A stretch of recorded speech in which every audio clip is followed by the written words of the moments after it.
Hello and good morning.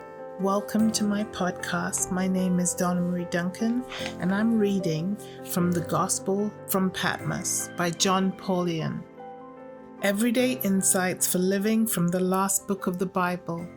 In Revelation chapter 1 verses 12 and 13, John the Apostle writes, "And I turned to see the voice that was speaking to me. And when I turned, I saw 7 golden lampstands, and in the midst of the lampstands was one like a son of man, dressed in a foot-length robe wrapped around his chest with a golden sash."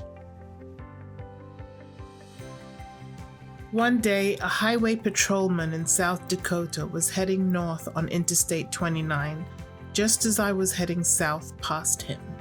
Since my speed control was set at the speed limit 65 miles an hour, I was not concerned about his presence. I was obeying the law.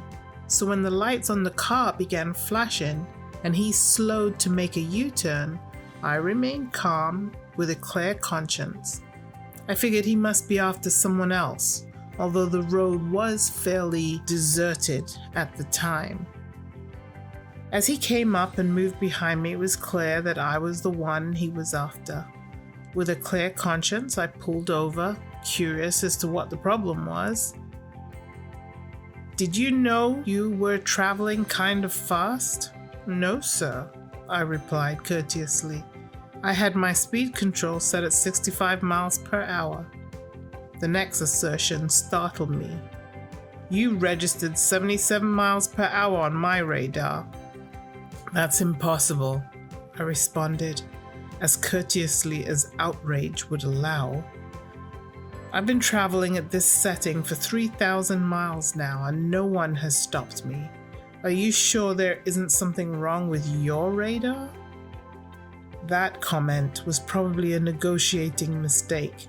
Correct as it may have been, it required me to make a substantial contribution to the well-being of the community I was passing through. Although I felt angry about it for weeks, I could do nothing about it. John sees Jesus among 7 golden lampstands, which represent the 7 churches of Asia Minor.